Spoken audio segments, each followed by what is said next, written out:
All right. Hey, everybody. Thanks for joining. Hope everybody's having a good night and had a good weekend and everything. Tonight, we're going to do a bit of stream of consciousness, talking about pentatonic scales and maybe some ways to get out of feeling stuck with it or, just adding some color. If you feel like you're getting stuck in a position, this might be helpful. Or if you feel like you want to branch out from just the 5 notes that you get inherently from the pentatonic, this might be a cool thing for you. So yeah, hey, what's up, Matt? Yeah, let me know if you're checking in, and we'll get to it in a second. For the examples I'm going to do tonight, at least at first, we'll see where it goes. I'm going to be thinking of like an A Dorian kind of vibe. So we're going to be drawing from the key of G. And in fact, that's probably a good starting point, is to look at just the chords that are in the key of G, so we can make sense of what's going to happen in a minute with the pentatonic. Yeah, we'll just kind of go up here. So we have like a G major 7, an A minor 7, which is really where we're going to be kind of drawing from a lot in a bit here. A B minor 7, a C major 7, but we're actually going to turn that into more of a Lydian kind of vibe in a little bit. A D7, we're going to use that a little bit in a bit. E minor 7, and then F sharp half diminished, and then back to G. So that's kind of we're going to use some of the tones in those chords to spice up the pentatonic a little bit. I know that pentatonics are something there's probably a ton of footage on, undoubtedly, but hopefully I can put a spin on it that might be a little different. So now normally I'm going to pull up just the tablature for what we might use for our pentatonic that we're probably kind of familiar with, which is cool. So that's going to be one spot we're going to use as a template to add to, okay? And then let's get rid of that. And then we're going to use also this, I think of this as sort of like the second position of the A minor pentatonic. So we're going to do the same notes, but start on the next note in line. So instead of starting on A, we're going to start on C now.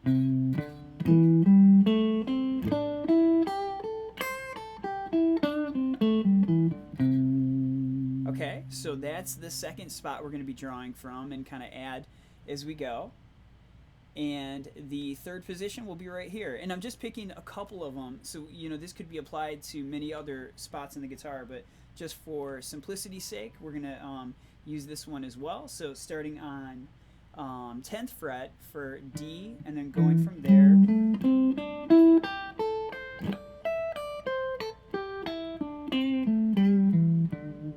So those are the 3 main spots I want to talk about, at least for a while, tonight. So let me see if I can do this way. I'm going to pull up that first example and talk about that for a moment, but also the chord that I'm going to overlay with this and kind of use it just to get more of the Dorian kind of sound. Now I'm completely covered, but you guys can see my fretboard, so that's all that really matters. Cool. Okay, so rather than just going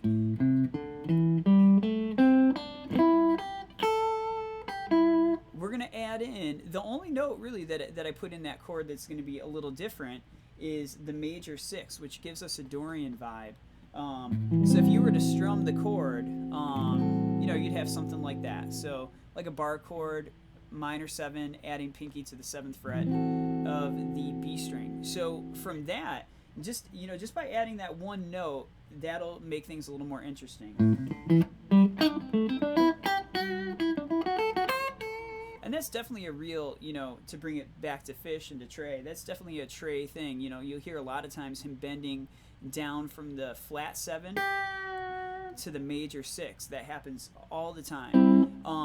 But that's, maybe one of the most obvious ones that you can do to just get rid of just that kind of, I don't want to say plain sounding, but if you just want a little more color to it, that'll do it. And then the other spot you can really get that that same thing going is, in this example, 4th fret rather of the D string. So you could be,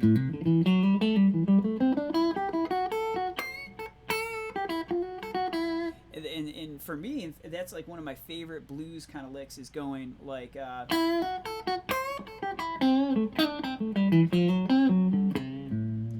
and so as you can see, like towards the end, I branched out a little bit from just the standard minor pentatonic zone and kind of moved down a little bit, just to so the fingering made a little more sense. So right there, that's one little thing you can do, which I'm sure a lot of you guys know, but we're gonna add as we go here. And that's not including, take into account like either passing tones on the way to a major 6 like that, or bend up to a major 6 like that. So rather than just going, you could be, which is something Trey will do a lot. If you want to get into the head of what Trey does, a lot of times he does so many slides. I'm just looking over here at the comments. Matt saying April 5th, 98 Cavern. I'm sure that's awesome. 98 is one of my favorite years. It's funny how we all have years that we like a lot. I like that when they were kind of really getting into the songs off the Story of the Ghost. And I'll have to check that out, Matt. So the oh shoot, I lost my train. Oh yeah, so rather than a slide to one of these color notes that we're throwing in, you could also do a bend.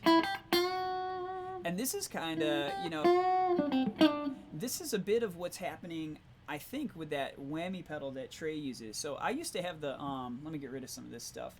I used to have the red whammy pedal, like the newer one, and it was awesome. But I think he has the really old one, and he can do like a semitone, so it sounds almost like he's using a slide. Getting those in between kind of notes. Oh, okay.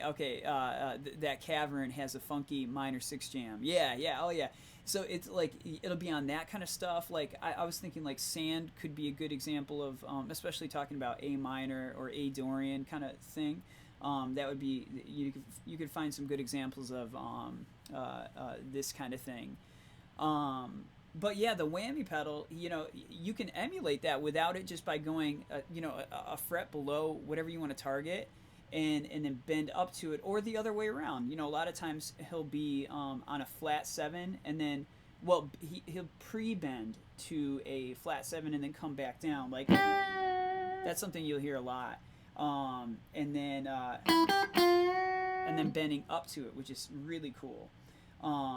So now, one chord that comes to mind, because I think on the last couple of streams I've been really on a tangent. I know with my private lessons about trying to think in terms of chords as much as possible rather than just scales. The scales can be an amazing tool to move around the fretboard, and they can give you a pathway to things. But if you can then associate the chord that goes with the scale degree, you'll get many notes per one scale degree, basically. So this is the chord that that comes to mind when I think of this A minor 6, and it's really a C. Oh shoot, I meant to say C major 7 sharp 4, but all good either way. So the voicing that I put up here on screen is going to the 8th fret of the E string, and then barring the pointer finger all the way down, we have middle finger on 8 of E, and then 9 of D with ring finger, pinky finger on 9 of G. Now if you try that, you get a really cool chord. And the reason I'm showing this is not to say to be in the middle of a jam, just boop, strum that chord, but to maybe pick out some of those notes that are in the chord. So using it is like a little roadmap to be like, okay, I'm going to throw in this note from that chord or that note. And you can get some of these, they're not really outside sounding because they're all coming from the key of G, because we're playing A Dorian, and A is the 2nd degree of G. So it's not that these notes are out of the key, but they're outside of the normal pentatonic that we might use. Now let me pull this one down. Oh, here's Matt again. Cool. Digitac whammy. I think he uses M2 interval and swells to the right note. Cool. Yeah. I looked up one of those old whammies. I guess the M2. I think he uses M2 interval. Oh, I guess that's not the name of it, but the probably the setting. But I looked up those whammies, and they seem pretty rare. And the one that I found was kind of expensive, and I didn't feel like buying it just for that one little trick. Okay, cool. So here's this. Okay, I'm going to move this chord over, and then I'm going to pull up this second sort of position of the A minor pentatonic. And really, really the deal with this is that it all depends on how you want to look at things. A minor pentatonic is really the fifth degree of the C major pentatonic. But I'm going to just leave that thought to the side for a moment, and we'll call it the second position of A minor. Hey, what's up, Blake? How's it going, man? Okay, he uses the Digitech whammy 2. Okay, cool. Okay, and he uses the major second interval. I gotcha. And then kind of bends into it. Good info. Let's see here. Yeah, okay, so this position here that I have, I'm going to hide this chord for a moment. So this position, let's go back to that for a moment. If anybody has their guitar and wants to kind of, play along and get the feel for this, we've got 8, 10, 7, 10, 7, 10. It's kind of the My Girl thing. That kind of thing. Some people, may want to do a shift there when you get to the B string or whatever. The fingering's not that big of a deal if you like doing that or whatever. But it's more for the position that we're going to use. So now, if we take that second position of the A minor pentatonic and overlay this kind of C, and again, I mislabeled this. I meant to put C major 7, sharp 4, just essentially a Lydian kind of vibe. So if you start plugging in some of these notes, you get a bit of a different sound than just... We can get...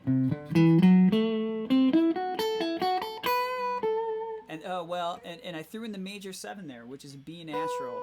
So already, I don't know about you guys, but that starts to sound a little more interesting to my ear with some of these kinds of notes. And then here's the sharp 4 of C. So the sharp 4 of C is an F sharp. And it's just a really cool sound if you put that together with that. So like for example, let me get rid of this. If I'm just kind of jamming over the A minor pentatonic,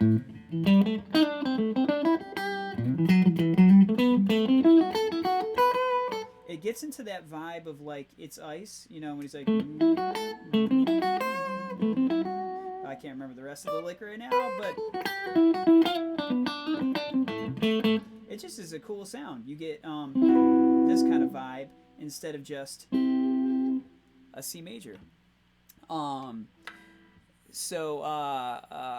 Let's continue on. I'm just gonna, like I said, kind of stream of consciousness and flow, and then we'll leave some time just to hang and do questions or whatever you guys want to talk about. Now I'm gonna get back to that position I was just talking about in a minute, but let's talk about the thanks, Matt. Oh, cool. Here's a comment. Strat sounds great, by the way. Thanks. This, for a long time, was definitely my number one. And then, it gets to a point where you, at some point, you need a humbucker. And so anyway, for a Strat sound, even if I have a humbucker that has tap pickups, like even like that, the Olendock or like the Paul Reed Smith I have came with tap pickups, and I just took that. I took that right out. I just, for humbucker, I just want humbucker. For Strat, I just want Strat. I never find that it ever really works out where you get a Strat to sound like a humbucker or vice versa. But you guys might have figured out a guitar that can do both. I have not.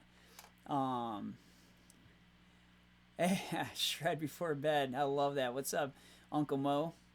Okay, cool. So, Oh man, talk about stream of consciousness. I don't know what I was talking about. I think we were gonna go to this third position here. So now over the third position of A minor pentatonic, which would be up here, 10th fret of E.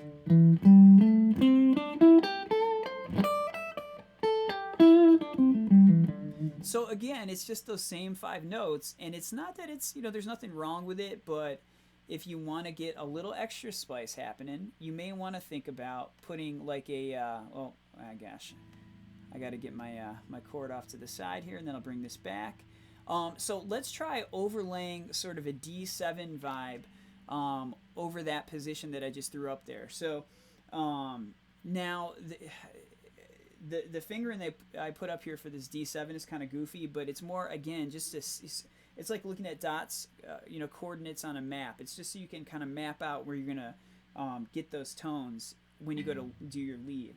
So here's a, just think of like a G chord down here, like a G7 chord, and that's what's happening here. So like this. But we can also think of it like this, like our D7 bar chord. Or you could think of it like that, lots of different ways. But if we take this this vibe here, this position up here, and start to put in D7 kind of stuff, we can get some cool stuff as well.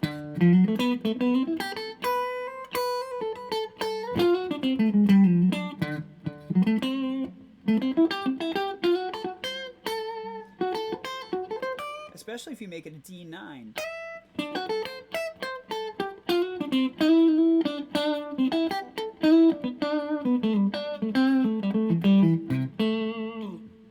And then, kind of back to your A minor. So and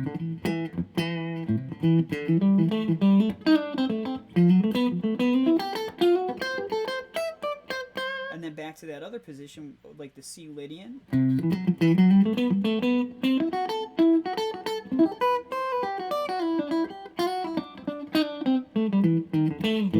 And then you can kind of get back to your A minor. So let me get this off of here and this off of here. Now, and this, all this stuff ties together, but I want to go look at a different way to look at your C chord as well. Because this is really, I don't know about you guys, but for me, this kind of position here, sort of the Jimi Hendrix inversion, that we probably all know and love, where you bar, in this case for A minor, I'm doing, or C major, I'm doing 5th fret of D, G, and B, and barring that, and then going ring finger on 7th fret of A. So for me, most of the time, this is like a home base kind of thing. This is where I like to work from, and it's an easy way to kind of see chords unfold to me. You've got a C chord that you can visualize this way, like kind of like the G chord shape. But not only that, I also wanted to pull up this right here. Let's see if I got the right one. Yeah, okay. Now these two work really well with each other, these two shapes. So notice that the, oh gosh, I'm just noticing that I labeled that wrong. So if you look at the C over E, that should say 5th fret for the bar. So take note of that. But the main point I was going to say is that if you're working from this shape, your D7 is really, really close to that. So here's the C over E, okay? Again, it should say 5th fret on there.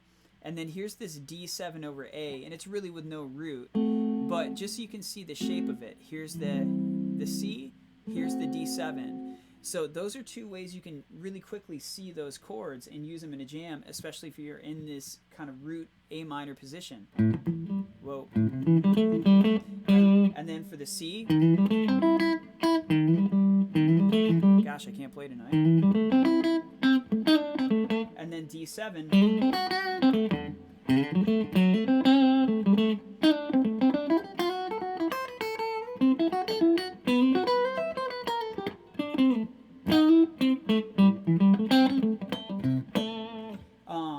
So this and this can really come in handy, but then not only that, it kind of can go the other way. So then if we look at a D over F sharp, and this should say 9th fret. Gosh, I'm all over the place, but that's all right. You should have pointer finger on 7th fret instead of 9th fret, like it says up there. Yeah, Matt's chiming in best guitar shape. Me, in his opinion, and mine too. I think you were talking about this. I'm not sure. I didn't catch it right when you said that, but to me, this is where it's at. Like, you can get so much out of this position. Now, if we look at this, okay, this is our D over F sharp, okay? Now, what's really close by that we can use that really works well, or I think it does, and it sounds cool, is then just overlaying a C triad like that. So let me bring this back over here. So these are very close to each other. So remember that D chord right there should say 7th fret for the bar, not 9th fret. So now what happens is you get this shape, and then you can go right up here and hit up this C triad like that. Now you can use that even as like a bit of a template. Now if you want to make this C triad a sharp 4 or a Lydian kind of sound, all you have to do is take your pointer finger and move it down 1 fret instead. So instead of this shape, you get, and if you want to make it a major 7 vibe like I was doing in this chord, all you have to do is move your pointer finger down. So a lot of times we have this shape like this for a major 7 where it's just a diagonal from 10, then you have 9, 8, 7 like this.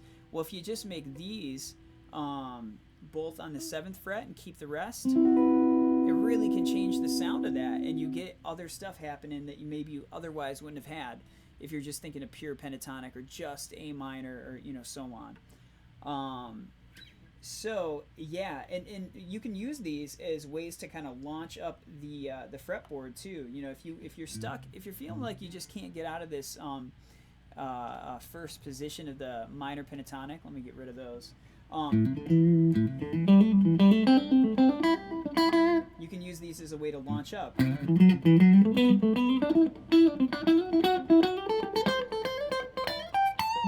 it can get you all the way up there. Now it's kind of climbing up, going from like this A minor to the C Lydian to the D7, back up to a C minor, and then going all the way up to 17 of E. So it's a quick way you can just launch your way right up into a higher register and kind of use slides as a device to get there.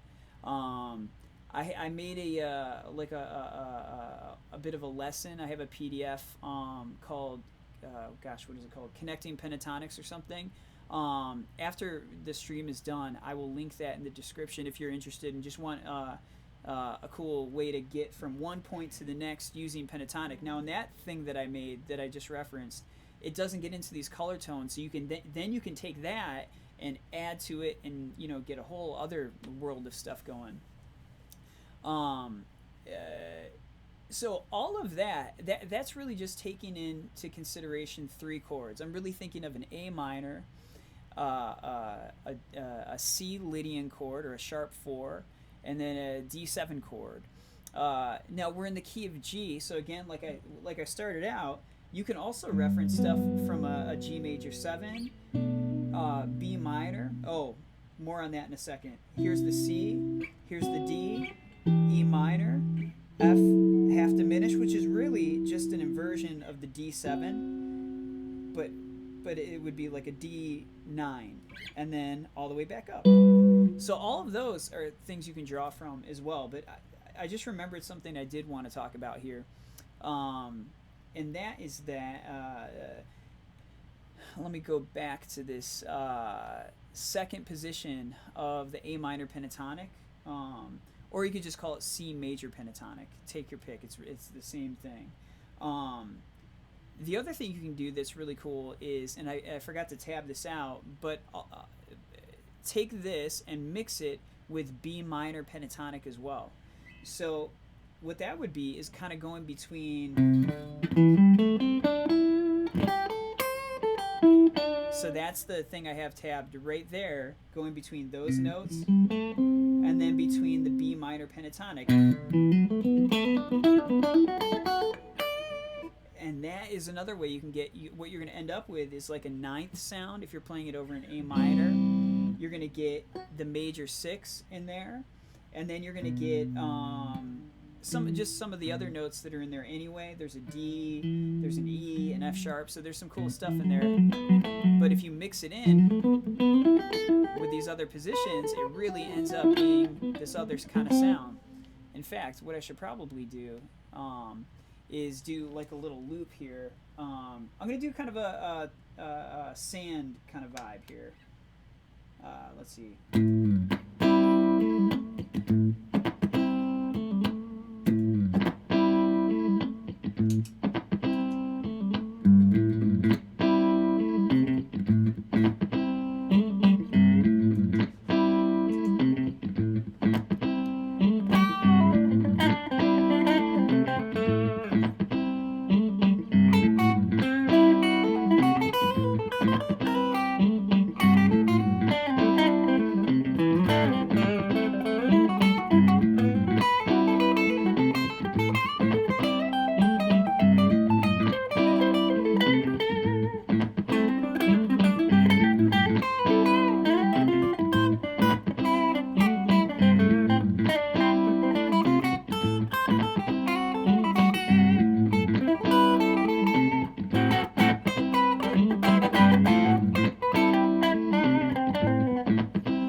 So that's just kind of, vibing off of those positions I was talking about. I tried not to go too like outside of what I was talking about, but that's the kind of stuff that you can get. If that's a sound you like, then that's where it's at. It's just throwing in this, and then when I got down here in this zone, this really lends itself well. We're in G major, so then you can think of just kind of your straight up G major kind of stuff, either the scale or the chord, this kind of shape or this kind of shape, or even that. Cool. Let's see. Funk comping lesson would be legit. Okay, let's talk about that. Matt, are you talking about just kind of strummy, funky, chugging along kind of stuff? I think that's a cool tangent to go on. I've said what I meant to say about this pentatonic stuff, I think, for now. Obviously, if you guys have questions, I'll add to it. But let's go down the tangent of funk comping, because that sounds super cool. I think we're on a delay, so I'm going to give you a minute to catch up.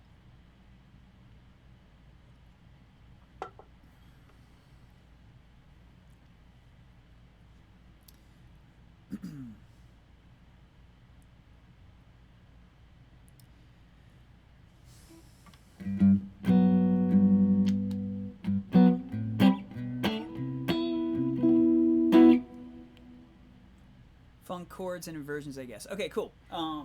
So, here, let's see here. Here's how I would think of it. The first thing is that, to me, the sound. Well, I got to be careful how I say this. The sound that I think of, at least, that's how I say it. The way I think of funk is definitely more of a Dorian situation. So what that means is that if I'm playing in a band, let's say there's an organ player, a bass player, a drummer, and me, and even like sometimes you'll have a gig where there's an organ and like a Rhodes or like a piano kind of sound.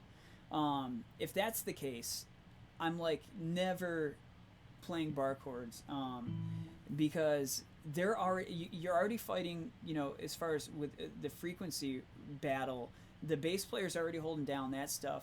The organ player's probably doing low stuff too, and mid stuff, and then on top of that, if you do have another keyboard player or guitar player, then it's like really, it's like, okay, how do I fit in? And so what I would do, like one spot you can throw in is kind of the this is one of the.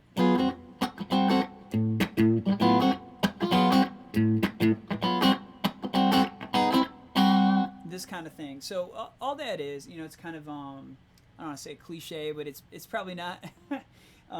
There's nothing new being invented here. Just something cool you can do is like sliding in with the upper half of a bar chord essentially. So like you don't really need those low notes if somebody is already covering that ground. So instead of like an A minor bar chord like this, I get rid of all the low notes, and I'll throw in the D string, that is, and then put in that major 6. So like if you think of just your bar chord like that, if it's an A minor 7, it would be like that. But I'm throwing in this 7th fret of B, and now it's just got a little more funk to it, to my ear. So if you slide in,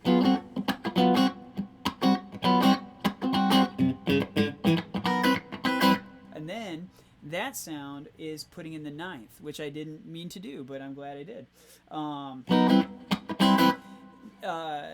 Now that's a cool sound, and it's one that's probably really familiar. The really cool thing I think about this kind of voicing is that B sounds super cool with the G we're playing here on the 5th fret of the D string. Gosh, that was hard to say. So this is actually harmonizing your G, and then you have an A minor inside of there as well, and it's just a great sound. And then if you put the major 6 back in too,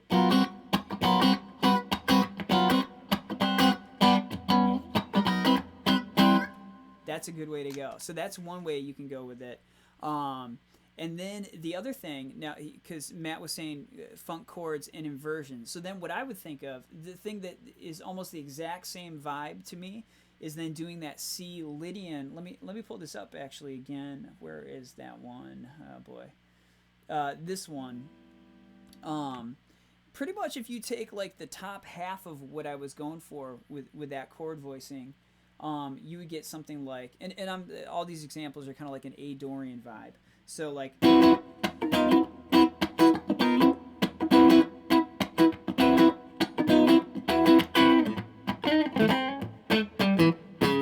so that is just like a C.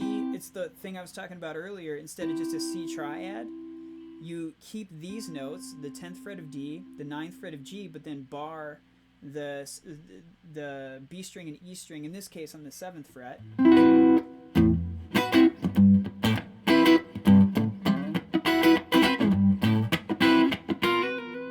Now, that's a cool segue into another vibe, and these all kind of have the same sound to them. So I'll try to get some other sounds going here too. But the next way you can do that is think of like a D, a D7, a D13. You've got if you were to play a D7, add 13, or gosh, I'm bad with naming the chords. You've got 10th fret of E, 10th fret of D, 11th fret of G, and then 12th fret of B. So now if you get rid of the D, because again we have bass player, we've got organ, or whatever the case is, we don't need it, then you can just keep this part of it. So it's like the inverted or the opposite version of this diagonal that goes this way. You just flip it around and put it this way. So I'm all about the shapes. I like to look at what shape is it making, and then play around with flipping it around. So see, we have this shape, and then we kind of flip it around. And in fact, that could be cool to go back and forth.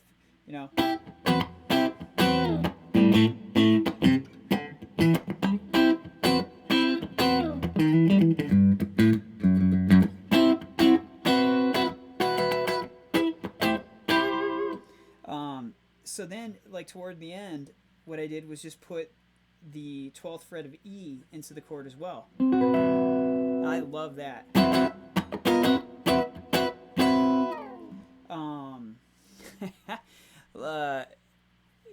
Is this what you were talking about, Matt? I hope this is kind of like what you were looking for. But that's where I go to with that kind of stuff. Like I don't even like for like funk chords. I'm always on the D string to E string kind of vibe. I rarely get any lower than that, unless it's a thing like like a little riff or some kind of lick or something. So yeah, and then if you go all the way up here to the if we think of like an A minor 7 bar chord like that, then you can do the same kind of thing. It's really the same as the C Lydian chord, but up here you do it like this: 14 of D, 12 of G, 13 of B, and then if you put pinky finger on 14 of E, you've got the same thing happening. This is kind of like the vibe you would hear on like Ghost, I feel like, or a lot of jams. So if you go from 14 of high E and 15, you can go back and forth. Or like when the pinky is on 14 of E, get rid of the middle finger when you go up to 15, so you can have a little variance.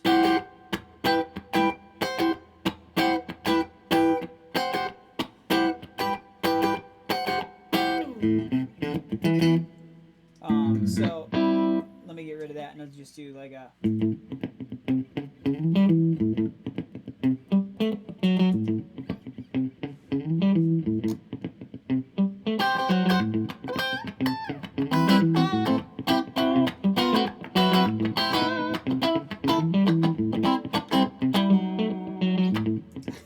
I just thought of something. There's something that I have not mentioned yet. Oh, thanks. BC Leonard, what's up, man? Glad you're digging it. One thing I haven't mentioned yet, I don't think ever on these streams, especially not recently, is that when I'm playing over this stuff, I'm not coming from Ionian as home base. So Ionian, is our if we're talking about A Dorian, that would be G major.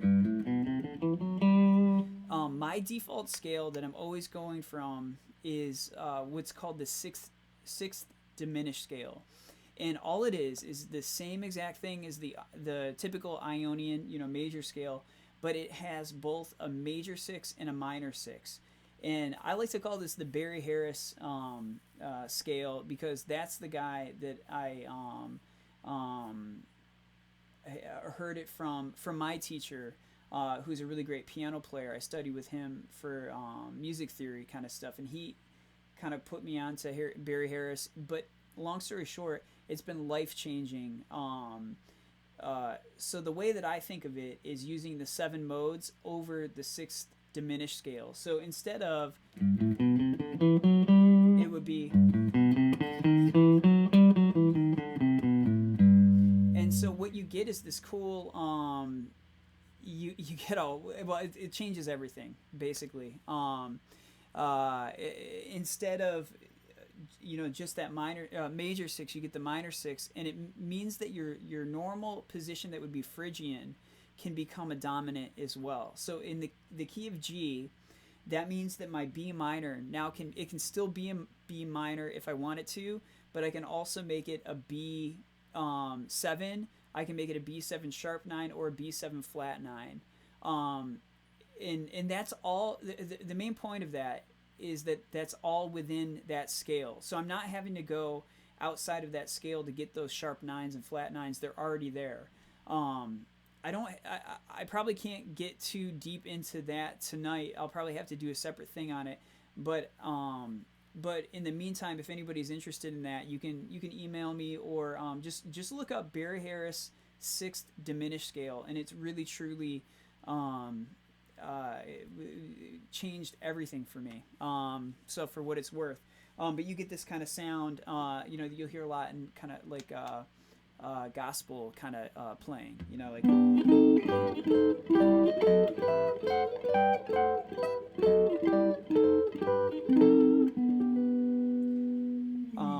So the reason that I mentioned that is that that then if I'm in A Dorian, so Dorian is the 2nd degree of the key that we're playing in. We're playing in the key of G. So if I'm playing A Dorian, and I take into account that Barry Harris scale, the 6th diminished scale, then what I can do also is kind of overlay not only like a C major or C Lydian kind of chord over the A minor pentatonic, but I'll also overlay like a B dominant vibe, especially a flat 9 sounds cool, I find. So here's what that kind of thing would do.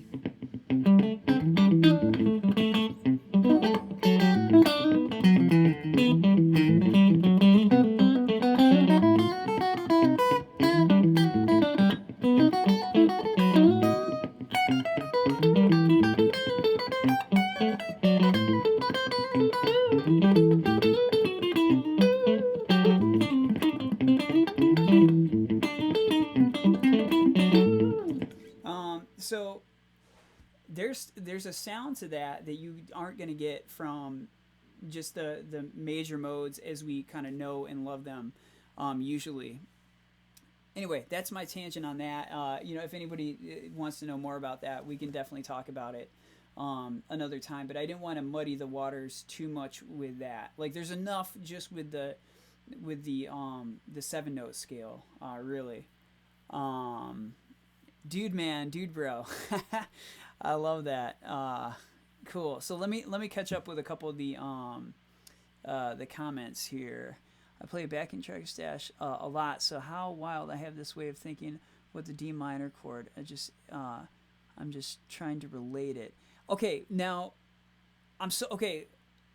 Guzzard 44 just said I'm playing to a backing track of stash. And a lot. So how wild. I have this way of thinking with what the D minor chord. Okay, the fact that you brought up stash is perfect because that can kind of tie into what I was talking about with that 6 diminished too. So I probably haven't played stash since the last time I played it at a gig, which was a while ago. So I think it's like a D minor, B flat major 7, and then like is it an A? Oh yeah, it's an A 7 flat 9, I think. So close enough. I mean, that gets to the vibe, but that's exactly what I was talking about. So if you look at that, what you're really doing is you're in that example, try this. Whoever's playing to the stash thing, try thinking of the key of F, but your A can be a minor chord and it can be a dominant chord, which is what's happening in that. That's exactly, I'm so happy you brought that up because that's exactly what I was talking about. So that A7 chord, I think, has a flat 9 in it, and you get that flat 9, and you can make it a sharp 9 too. It's all in that pool of notes. If you think of the key, you're making your A sort of like a Phrygian dominant chord, which is super cool. So try thinking of it that way. So like, I'll show you what I mean. If I go, I'm going to loop that progression.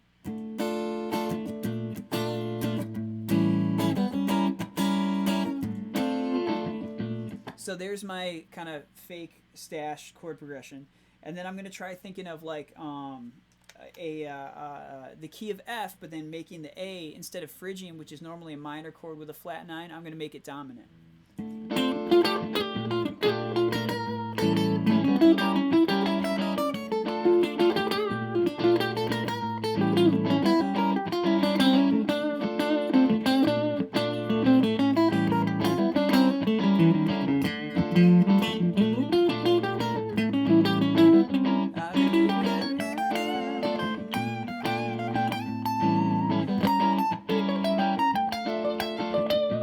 So it kind of like, it really can cover all your bases with a jam like that.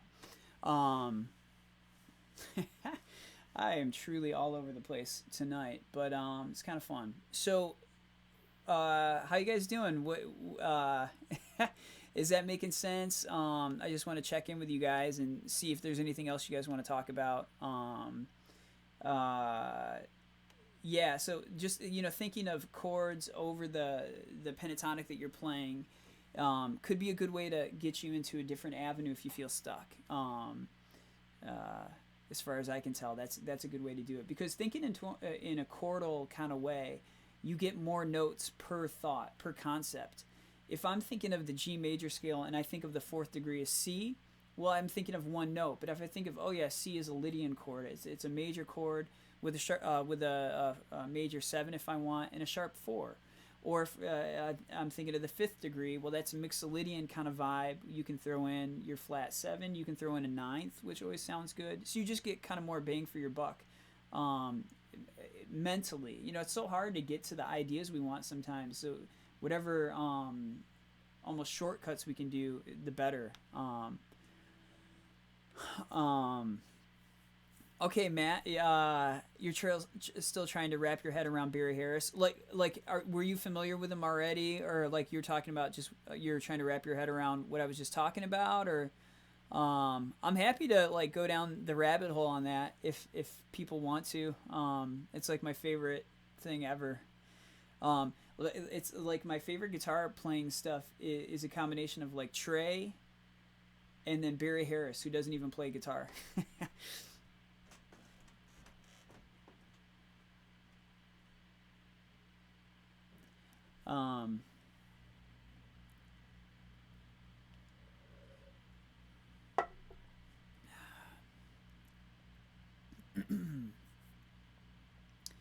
And tomorrow Okipa will be posted. I did that lesson and that was a fun one, so I hope you guys have fun with that.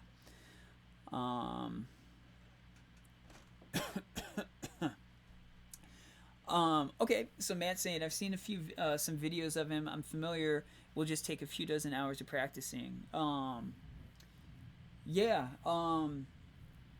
I've got a worksheet. Like the thing is, there's a little bit of adjustment that kind of has to be done conceptually, I think, because a lot of the concepts are coming from a piano player who has a certain way of approaching things, which is very linear, and then we have to apply it to 2 dimensions on the guitar. So anyway, I have like a worksheet I've been working on specifically for that. So if you want more info on it, just email me and I will send it to you, Matt. I think it might help. Just incorporating those concepts to my improvising has been a big deal, so I'm happy to help with that. Dude, man, dude, bro, hefty glass of vodka. Hey, when in doubt. Let's see. It's similar to the way. Okay, so Matt's talking about the Barry Harris. The Robin Ford uses the diminished scale. So that I'm like, I know who Robin Ford is, and I've watched some of his stuff, but I haven't dug too deeply into his stuff. But I think so. But so because check this out. What happens is with the Barry Harris with the 6th diminished, if I'm back to the key of G, in between every step of the way, you're getting a diminished.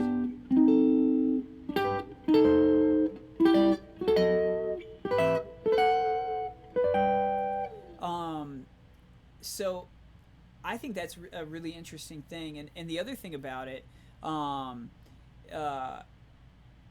is before I had found out about the 6th diminished and in the Barry Harris kind of train of thought, I didn't have a good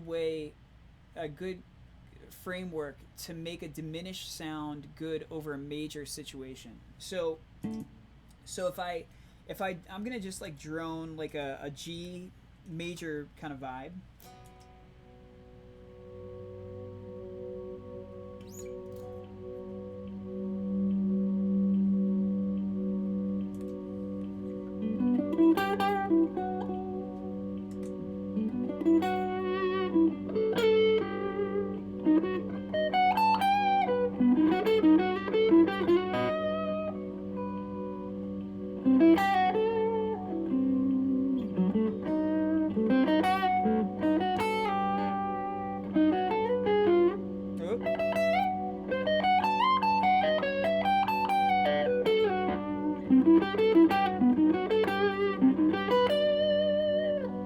It just gives you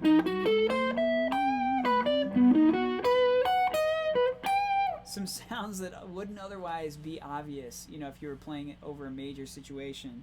The other thought I had with it too is that not only do you get your Phrygian your Phrygian position, which is the third position, is usually a minor chord, with a flat 9, but we can make it a dominant chord. Not only that, but this is why when you hear songs and they have that minor 4 chord, this is where that's coming from. It's accounted for from this. The minor 6 of G is an E flat, which is the minor third of C, which leads it's like it's an alternate way to go 5-1. So instead of going like, you can go, or you can go. So it just opens up a lot of doors. I'm gonna have to do like a separate thing on that. Though I think if people want to know more about that, it really can open up doorways. Pretty gnarly tension to resolve. Yeah, well, that's the thing. It gives you more ways to create tension than maybe, and actually there are ways that were already there, but maybe you I want to assume that to say you didn't see them, but I didn't see them, and then it opens everything up. So yeah, tension release in different ways. Like tension release could be, it could be that, or it could be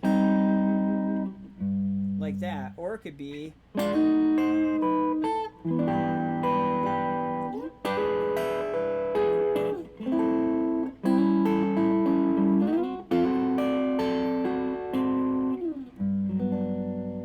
that's just a bunch of tension release. Cool. Well, what do you think, guys? I'm just going to open it up for the last 10 minutes or so for any randomness that anybody might want to talk about, or any questions in general, or comments, or stuff you want to see happen. So yeah, Okipa is coming out tomorrow. That's the next one. And then I think the video I'm going to do for kind of the mid-month video is going to be an examination of Trey's different picking techniques, because that's something that comes up quite a bit as far as questions I get, and it's something that he is unbelievably good at and doesn't get a lot of love for. I don't think he's a really phenomenal picker. I mean, his picking is just, well, especially back in the day when it sounded like it just sounded like he was playing his guitar like all day. Like I hate that to sound like, it sounds like he's not playing guitar a lot now, but he just seemed like, as a band, they seemed like they were playing all the time together, and they were very tight, and his technique was just so pristine.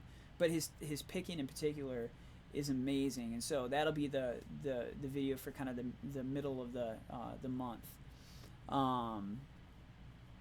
So yeah, I'll give it another second, see if anybody's got any questions or anything. Yeah, this is a fun one. Let me know if there are any other topics you guys wanna cover for these. And I am kind of kicking around the idea of doing maybe one more of these a month. I don't know. Probably a Sunday night again. So it's all up to you guys. Let me know if that's I love Trey's right hand. His right hand's phenomenal. I mean, just so because it's really, and his technique is really versatile. So he'll be really good at playing like one note per string, alternate picking, but then he'll also have things where like there are moments like in like Reba or You Enjoy Myself, where he's doing these economy picking things that are really cool. And many other cool things. Okay, here's a question. Any thoughts on changing between modes during songs? Yeah.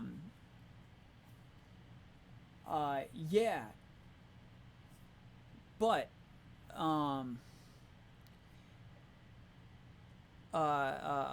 let me. I need to follow up with an additional question though, because I need to clear up what you mean by that.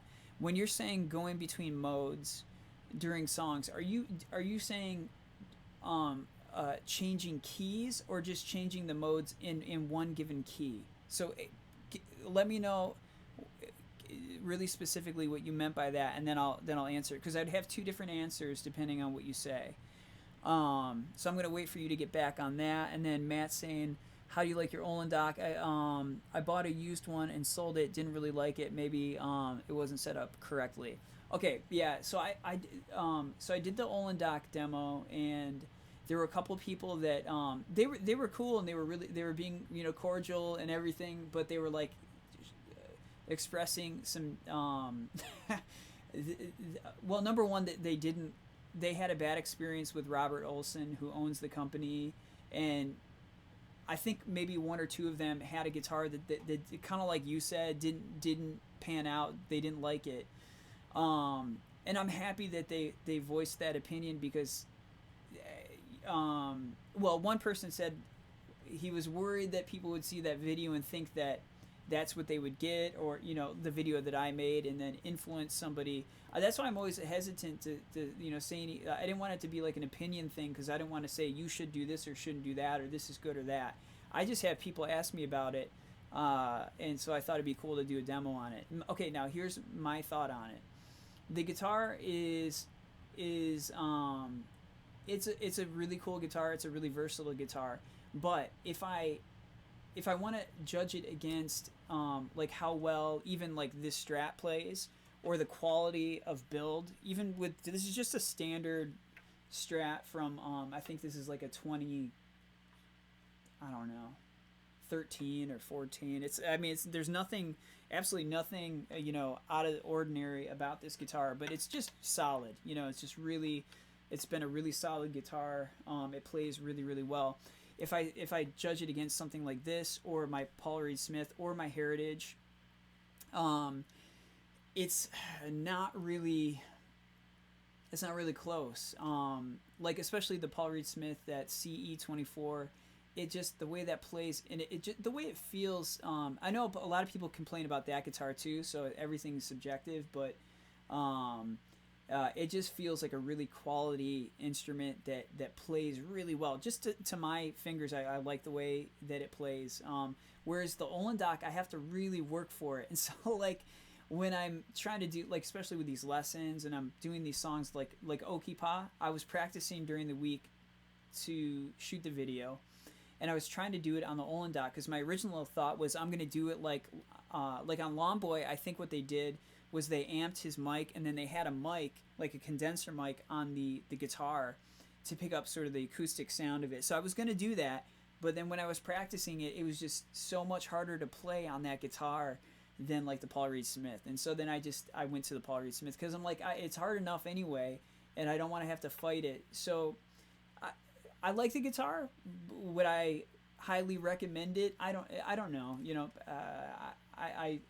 I'm not sure, but I know when I was getting it set up and having the pickups put in and everything, he said he had to do a bunch of fret. The guy I took it to said he had to do a bunch of fret work and a couple of things here and there, but so that's what I think. Okay, cool. So now let me real quick get back to the question about the modes. Okay, like when Trey solos between major and minor Mixolydian. Okay, so let me see here. Yes, I do have thoughts about that. So if I think of this is a point I've tried to make a couple times, and I don't know. I think it may be getting misconstrued or something. Definitely on the Reba improv lesson, it did by somebody. So if you say you're playing D Mixolydian, for example, you're like, okay, it's a D Mixolydian vibe. To me, that's just G major. If you want to call it Mixolydian or like C Lydian, it's really it's just G to me. So that's my default. Now then I think of G in terms of the chords that are being played over. So I try to know that inside and out. But the extra names for everything sometimes add a bit of confusion. Now granted, it won't sound like a Mixolydian vibe if it's not over that D7 chord, I guess. So I get the point of that. But as far as me improvising over it and the pool of notes I'm going to draw from and the things I'm going to play, I'm thinking of G major, and then taking into account the tones of the chords I'm playing. So for example, if I'm playing D Mixolydian, I'm going to try to hit up a C and an F sharp here and there, which gives you a cool tritone vibe. which is what a seventh chord is. But then, you know, on top of that, in addition to that, if you're playing like, let's say you're playing like a blues vamp, I'll go back to G, I guess.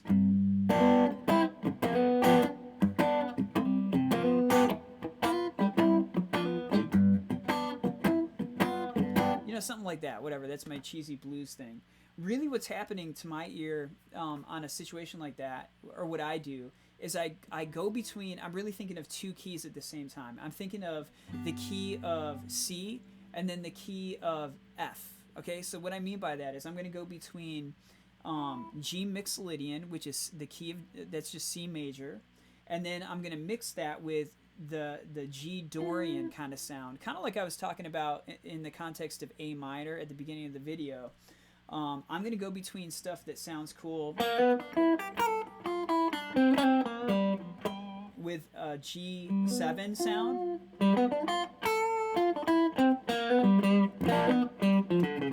but then I'm going to mix it with G Dorian.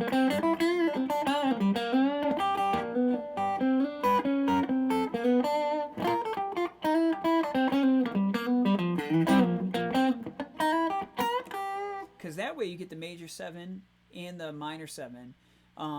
You get a flat 7, you get a major 6, you get a lot of cool sounds out of that. So I'll put it this way: if I'm jamming on a vamp that's like a 7th chord vibe, like a Chalk Dust Torture situation, we'll just say that. Let's pretend like we're playing Chalk Dust Torture, kind of like that kind of vibe. I'm gonna be thinking key of A and key of D, and I'm going to do all the notes from either one depending on how I'm feeling. But also keep in mind, I'm also going to go not only the key of A with 7 notes, but the key of A with 8 notes with the Barry Harris scale, and the key of D with 8 notes. So I'm also going to have a C sharp dominant chord. I'm going to have an F sharp dominant chord as well in there. So let me know if that makes sense. We'll check back in a second. So here's some more stuff about the Olin Doc. An interesting guy. That guy, kind of wonky. Okay, yeah, and then Matt's back to the guitar talk. Fred is getting a lot of love. I've taught a couple lessons to a guy online. And he has a really beautiful Fred guitar that just looks awesome. And I feel like there's one other person that one of the people commenting on that video that I did for the Olin Doc was talking about how much they love their Fred guitar. And I've heard really good things. I've never played one just because I didn't even know these clones existed until I found one when I got that one, and then later found out that it's like kind of a thing. So yeah, I've heard Fred is awesome. They look really cool. I haven't heard. I'll put it this way: I haven't heard any negative stuff about them like I have about the Olin Doc. So, cool. And then back to when I was just talking about the mode question. Let me know if that was kind of touched on what you were wondering about or not. I'm not sure if I actually answered the question. Yeah, I'll give it a couple more minutes here if anybody has any other stuff they want to chat about. Anybody else on here have a Fred? They look awesome. They're cool. The shape of them is slightly different than the Olin Doc. It's a little more kind of rounded and looks super cool.